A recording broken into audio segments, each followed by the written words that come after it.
Everybody, welcome back to the new blog. कशा आहात तुम्ही सगळे? मी पण एकदम मजेत आहे आणि आजच्या सुंदर दिवसाची सुंदर अशी सुरुवात झाली आहे. जस्ट आंघोळ करून आली आहे. सुट्ट्या लागल्या आहेत स्पृहाला, त्याच्यामुळे माझ्या डोक्याला अजिबात ताण नाही आहे की टाइम टू टाइम उठा, टाइम टू टाइम स्वयंपाक करा, असं काही नसतं. उठल्यावर पटकन तिला काहीतरी नाश्ता करून देणं आणि आपण निवांत होणं पुढचं स्वयंपाक करण्यासाठी. तर तिला मी अंडे बॉईल करून दिले होते, अंडे ती खाते. तिला ड्रायफ्रुट्स वगैरे थोडेसे दिले होते खाण्यासाठी. आणि आता मी बनवत आहे ब्रोकोलीची भाजी.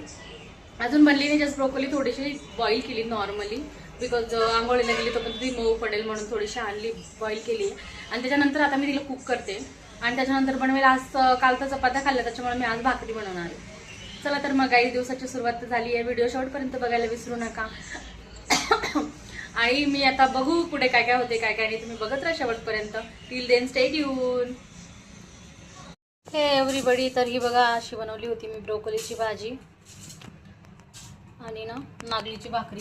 आता मी जस्ट जेवण झालं माझं, तेवढी उरली आहे माझी, म्हणून मी तर हे बघा स्पृहासाठी बनवला आहे पापडाचा खुडा आणि चपाती. मॅडम नागलीची भाकरी खायला रेडीच नव्हत्या, मग मी आता परत पीठ मळलं, चपात्या केल्या, तिला असं पापडाचा खुडा बनवून दिला. अजून एक बनवलं होतं तव्यावरचं बेसन, हे तुम्ही बघू शकता. तव्यावरचं बेसन मला खूप आवडतं मुळात, आणि माझ्या मिस्टरांना पण आवडतं ते. आज इच्छा झाली माझी, म्हटलं ब्रोकोलीची भाजी पूर्ण नाही, स्पृहासाठी स्पेशली बनवू म्हटलं, पण बाईने खाल्लीच नाही ती. तिच्यासाठी हे बनवावं लागलं ना. आमच्या स्पृहाचा ड्रेस कसा आहे